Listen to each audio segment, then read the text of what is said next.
Sur le Free, vous allez chercher le template et le lien vers les templates.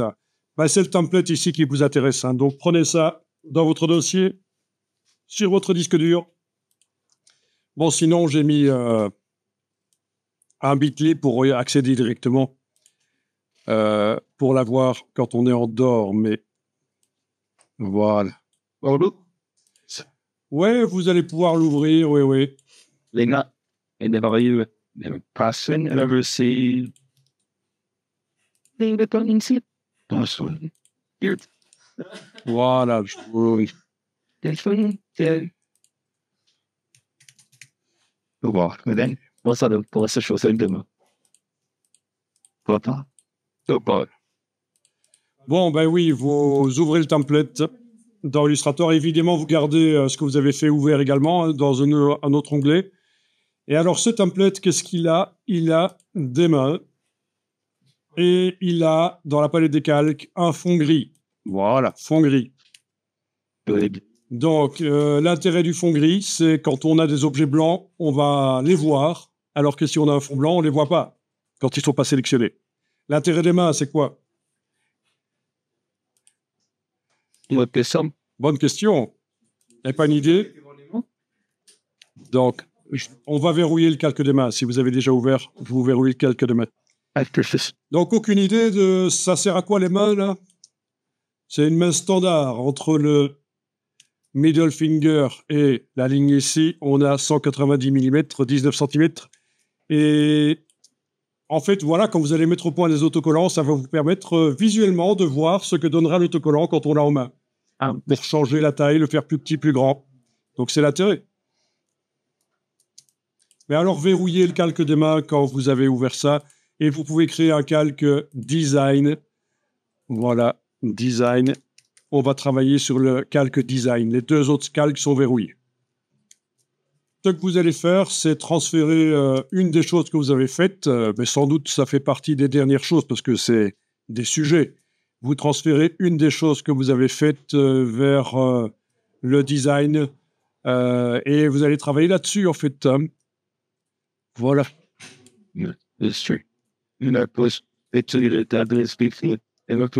Ah. Alors, là, il y a un message. Vous tentez de coller ou de déposer des objets sur un ou plusieurs calques verrouillés. Je réponds non.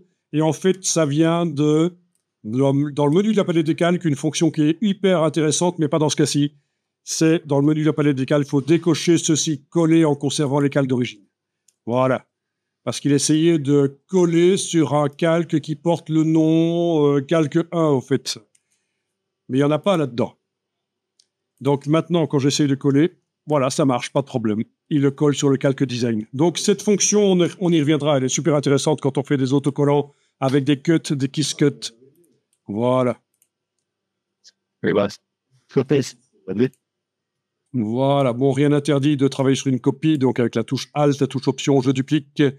Je vais positionner à l'endroit de la main et je me dis, tiens, là, quelle dimension je veux pour l'autocollant. Donc, je vais utiliser l'outil de transformation pour agrandir. Alors, normalement, quand on agrandit ou qu'on diminue des vecteurs, il faut aller vérifier dans les réglages généraux. Ça vous dit quelque chose, ceci, mettre à l'échelle les contours et les effets? Non. Ah ben, c'est super important. Suivant ce qu'on veut faire, est-ce que quand on agrandit, est-ce qu'on veut que les épaisseurs de contours s'agrandissent aussi ou pas? Voilà. Mais ici, comme c'est de la génération par IA, il n'y a aucun contour en fait, hein. Apparemment, il n'y a aucun contour. Il y a différentes couleurs, ça c'est certain, mais aucun contour. Donc, pas besoin de se poser la question de ça. Alors, outil de mise à échelle avec la touche Shift, voilà, vous décidez la dimension que vous voulez donner à votre autocollant. Bon, si vous voulez vraiment voir ce que ça donne, il va falloir temporairement aller dans le menu affichage et demander de masquer le contour de sélection. Comme ça, l'objet reste sélectionné, mais vous ne voyez plus les petits points. Voilà. Et quand vous êtes certain d'avoir la bonne taille, affichage, vous réaffichez le contour de sélection. Voilà. OK.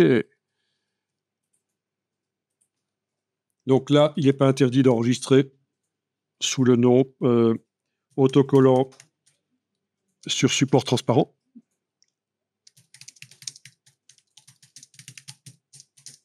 Voilà. C'est ce qu'on va faire. Bien. Bon, une fois que vous l'avez vu sur la main, vous pouvez le ramener là, c'est pas un problème. On est bon? Il n'y a pas de problème, ça va? Ouais, mais c'est de la merde, mais pas. Oui, il fallait sélectionner avec la flèche noire parce que c'est un groupe. Enfin, c'est d'ailleurs pas un groupe, c'est un objet génératif actuellement dans la palette des calques. Un espèce de super groupe qui s'appelle objet génératif. Voilà.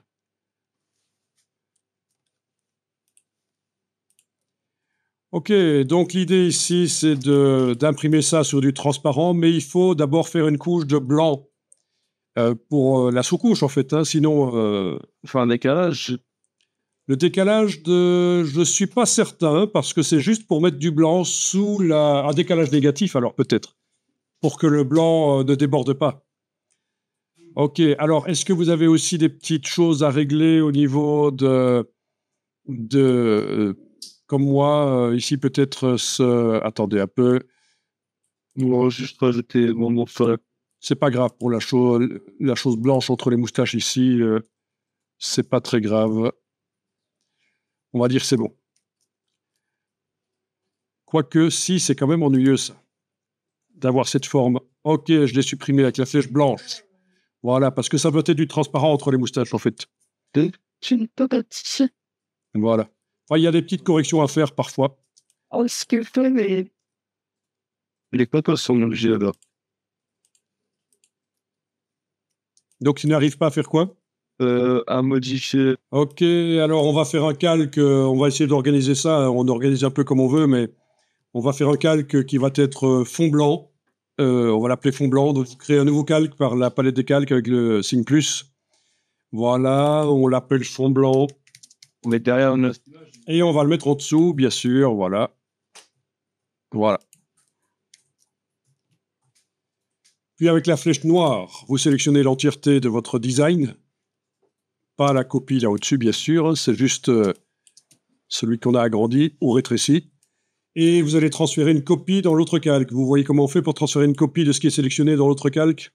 Alt et on le glisse. Avec le petit carré. Voilà, la touche option, la touche Alt et on glisse. Et ça a mis une copie dans le calque fond blanc. Voilà.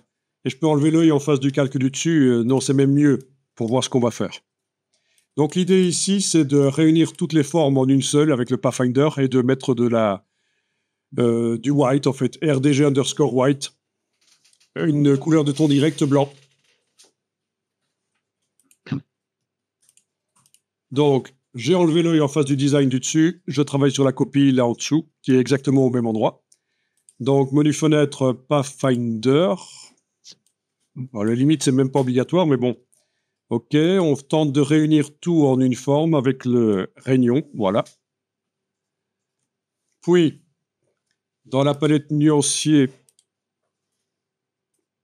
on va créer RDG underscore white, une nouvelle nuance de ton direct. Adapté, ouais. Voilà. Bon, je peux le mettre à 0,00 pour être certain qu'il sera bien dense. Puisqu'on a eu un petit problème avec le vernis l'autre jour, là, voilà. Donc, le voilà, le RDG white. Ça va être grand. Non, on n'est pas obligé de le mettre en blanc. On n'a pas aidé. Non. Je le Bien. Ouais. Vous pouvez enregistrer de temps en temps si vous voulez. Sinon, si vous faites confiance, de toute façon, il y a la palette historique dans Illustrator maintenant. Vous avez vu ça, la palette historique? J'imagine, menu fenêtre historique. Vous avez vu que tout ce qu'on fait est enregistré là. Hein? D'accord? Ouais, voilà. Et en principe, il y a même un autre historique qui est intéressant, qui permet au patron de voir tout ce que vous faites à distance. Mais je ne sais pas s'il est ici dans Illustrator. Dans Photoshop, oui, mais dans Illustrator, j'ai un doute. Il faudra que j'aille voir plus tard. C'est intéressant de savoir que ça peut être enclenché, ce genre de choses, et que vous pouvez être surveillé à distance sans même le savoir. Ok, ben oui. Hein. Ok, donc on a du blanc qui sera derrière tout. On va quand même peut-être le contracter un peu au cas où il y aurait des imprécisions d'impression. C'est pas plus mal de le contracter. Donc, vous connaissez, hein, objet,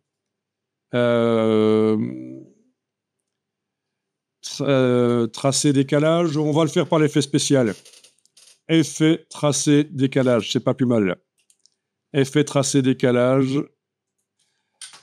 Vous cliquez sur OK et dans la palette aspect, menu fenêtre aspect, vous avez le décalage qui est encore modifiable là. Voilà. Donc, on va faire un décalage négatif parce que le but c'est de le contracter un peu, moins 0,5 mm par exemple. Voilà.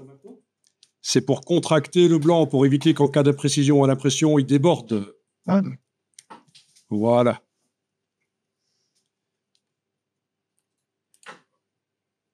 Et puis, objet, décomposer l'aspect. Voilà, comme ça, l'effet spécial est figé. Voilà, en principe, donc, on a, comme on le voit ici, quand il est sélectionné en bas, le fond blanc, que j'ai affiché en noir, mais peu importe, il est un peu plus contracté par rapport à l'illustration. Du coup, il faut que ce soit obligé en dessous, ok. Ah ben oui, il est en dessous. Pour une là, tout, il c'est Voilà, ici je suis dans le guide en ligne de la Roland, et il est bien indiqué ici. Quand on veut faire des données d'impression pour l'encre blanche, dans Illustrator, voilà. Il faut... c'est plus facile avec deux calques, c'est ce qu'on a fait, voilà. Et RDG underscore white, exactement comme ça, c'est le nom à donner à la couleur de ton direct. C'est ce qu'on a fait. Voilà.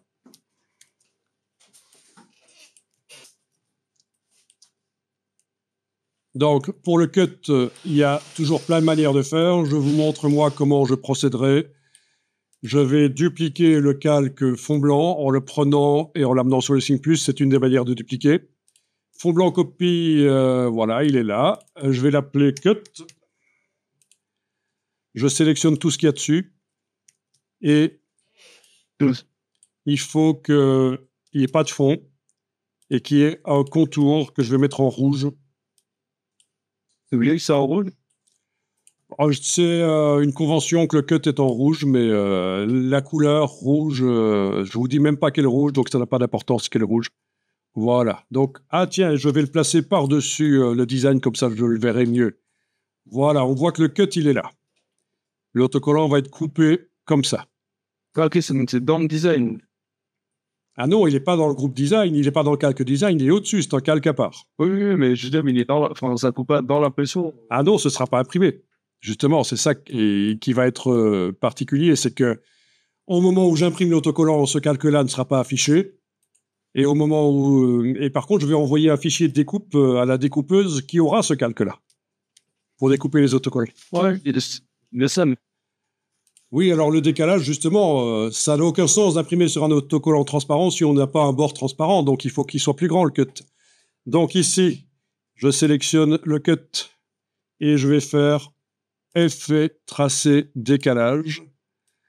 Et là, vous faites le décalage que vous voulez. Bon, voilà, 5 mm par exemple, c'est une bonne tape. Voilà. Et alors, une option ici, à la place de pointe, choisissez arrondi, sinon ça vous fait plein de détails inutiles. Tiens, les moustaches sont coupées, 5 mm, c'est pas assez chez moi. Allez, 8, voilà. Ok, ça a l'air pas mal. Bon, là, il y a un petit problème, mais ça va être corrigé. Voilà. Ok. Ça marche? Bien. Donc ici, j'ai deux tracés de découpe, apparemment, ce qui est totalement foireux. Donc avec la... D'abord, je vais en faire un vrai tracé. Vous savez que si vous faites commande Y, CTRL Y, il n'est pas là le tracé. C'est juste un effet spécial.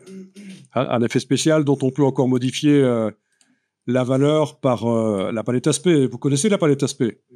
Ok, super. Eh bien, apparemment, chez moi... Ah oui, il faudrait que je sélectionne... Ah, c'est le calque. Je l'ai mis sur le calque. Voilà, décalage. Et on voit que je l'ai mis sur le calque parce que c'est la cible grise est là sur le calque. Mais bon, ça marche. OK, donc c'est objet, décomposer l'aspect, et ça fait des vrais vecteurs à cet endroit-là. Vous voyez l'intérêt de ne pas avoir les cadres, on voit vraiment les points, et le nombre de points. Commande Y, voilà. Bon, vous n'avez peut-être pas comme moi 2 tracés, mais c'est pas grave. Je vous montre, dans le cas où vous avez 2 tracés, c'est à cause des formes qui sont complètement séparées des autres, hein, en fait, chez moi. Clic majuscule, clic avec la flèche blanche plus, ils sont sélectionnés tous les deux. Sinon, flèche noire, ça marche aussi, ils sont sélectionnés tous les deux. Et un pathfinder pour réunir les deux formes ensemble. Donc, c'est vraiment du cas par cas, c'est ça qui est intéressant. Vous allez pouvoir faire vos designs et vous aurez des problèmes que d'autres n'auront pas et on va analyser ça. Voilà. D'accord? Si je vais en arrière, c'était ça. Et maintenant, avec la réunion, c'est ça. Voilà. OK. Alors, sinon, il y a beaucoup trop de points. Donc, pour supprimer des points, parce que là, la découpeuse, elle va morfler, elle va prendre trop de temps, il faut simplifier le tracé. Objet, tracé, simplifier. Et s'il fallait qu'il soit plus lisse, parce qu'il y a des pointes, parce que vous avez oublié d'enclencher l'option pointe quand vous avez mis l'effet de décalage, il y a l'option lisser. Mais là, dans un premier temps, simplifier. Avec la petite roue ici, on va avoir la boîte complète. Et voilà. Et on peut jouer sur les curseurs éventuellement pour supprimer des points. Mais là, déjà, en standard, il m'en a supprimé pas mal. Hein. Si je coche et décoche aperçu, vous voyez. Voilà. OK. Et puis, voilà. Il va falloir éventuellement, avec la flèche blanche, aller repositionner des points.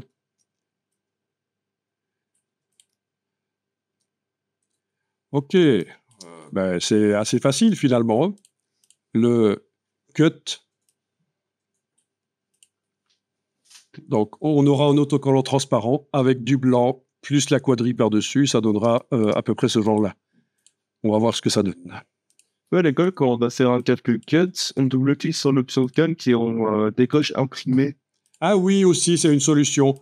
Quand je ferai le PDF, moi, j'ai l'habitude d'enlever l'œil en face quand je fais le PDF pour l'impression. Mais sinon, oui, on a aussi l'option double-clic et dire que ça ne s'imprime pas. Voilà, les deux sont bons. Question d'habitude.